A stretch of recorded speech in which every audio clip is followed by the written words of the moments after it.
It is said that the first Roman Catholic Mass in the St. Joseph area was said in 1838 by a wandering Jesuit priest who presided over a common table in Joseph Roubidou's rude cabin on the Missouri River. Construction of the present cathedral at 10th and Isidore began in September 1869. Cornerstone laid in 1869, the first Mass in 1873, and an incomplete church. And over the next 10 years or so, I think it was more or less completed. While some sources list local architect Patrick Meagher, church documents state that Bishop Hogan commissioned T.R. Tinsley to design the building, which is based on the Corinthian order. But I think it's a more Romanesque style building. So it has a bit of the kind of lightness of a little bit of the Gothic incorporated in with the Romanesque, I think. So Meagher is also credited with designing the classic revival style Buchanan County Courthouse, also built during this period. John Corby, one of St. Joseph's wealthiest citizens, provided a significant gift toward construction of the cathedral, having convinced Bishop John Hogan to build a more substantial structure than the 140 by 40 foot building originally planned. The building's size was expanded to 88 by 166 feet. However, there were not sufficient funds to complete it. Money came in slowly from many sources, including Austrian building societies which considered the United States mission territory.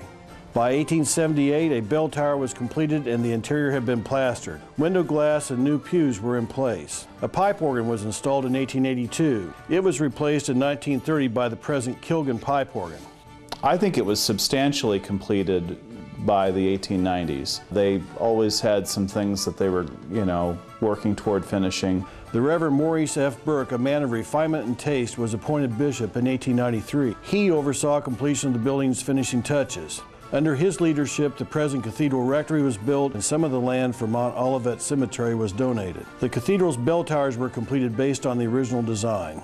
As I look back into the time and into what they built and how short a period of time that they could build this particular nice church, cathedral, and other designs that they had.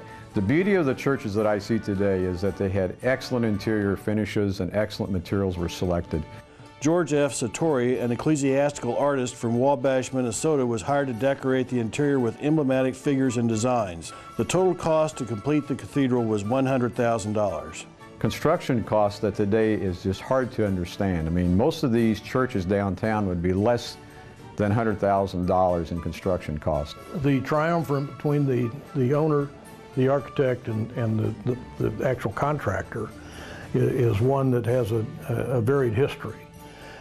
Surely in St. Joseph, the contractors that have been around a long time, or at least for a few years, were at least aware of the architects in town, would follow their lead. The architect is the leader of that particular triumvirate, advising the owner and directing the contractor on what he wants to do. He draws the plans, puts out the specifications, which, of course, with the advice and consent of the owner. The side altars were in marble. When they were put in 1920, it was just wood and painted. In 1915, the cathedral's interior lighting was converted from gas to electricity. A marble altar rail was added. The interior was repainted in frescoes. 2 marble side altars were added in the 1920s. An elaborate main altar was constructed of wood, painted to resemble marble. Plans to replace the wood center altar with a marble altar were never carried out, and it was replaced with a canopied altar in 1940. Monsignor Ruggles was the one who had the idea of kind of doing a more significant remodeling. So 1940 was a year in which the sanctuary changed in appearance quite a lot. There was a kind of a significant renovation at that point. I remember when the back wall was taken down, and the back wall was blue velvet draperies, and they were there for quite a while, and then there's been a series of changes of the and now, of course, there is a new change again. But I'd probably say over the last 80 or 90 years, so 80 or some years, there's probably been 4 that I can really remember that were major changes.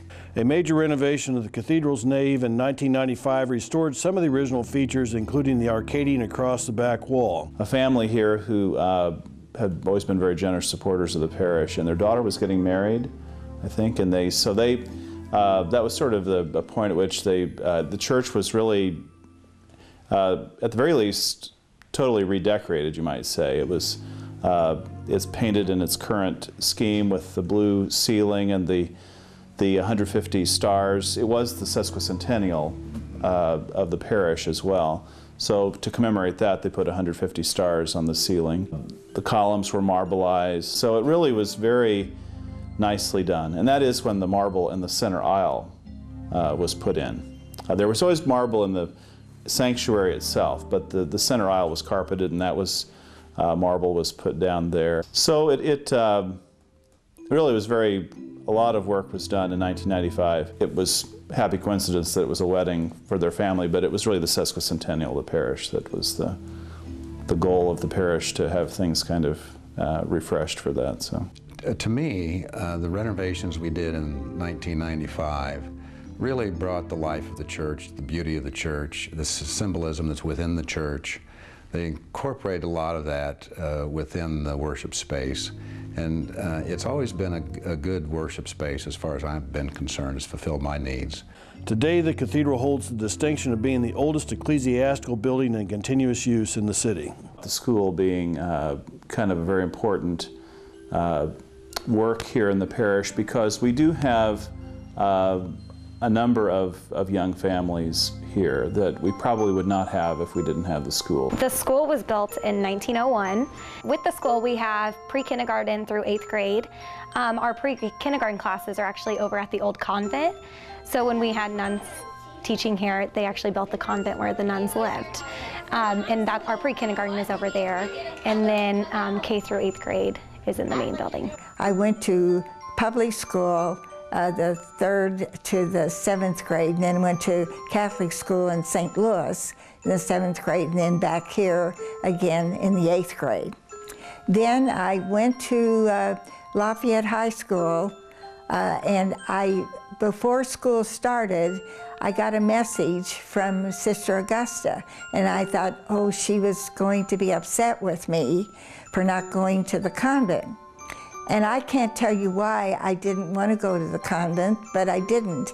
And so when I came to see her, she said, Florence, I've never been to a Catholic school in my life. And here she was, a nun. And she said, you can be a good girl no matter where you are. We can always pull God and Jesus into any situation. If a kid's not behaving, we can say, is that how Jesus would want you to behave? We can always pull that back into a child's behavior. So both our daughters went to grade school here, and so I've just had kind of a long history from the time I was about 4 or 5. I'm 63 now, so I've had a long history of coming to church here, although I didn't go to grade school here.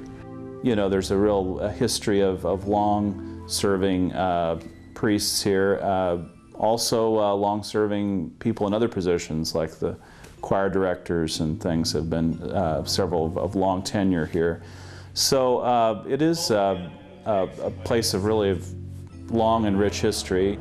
It's a great legacy has been already established here, and we really are privileged to try to be carrying that on. The downtown churches have remained faithful, and they continue to bring, I think, a spirit of faith and vitality to the downtown area.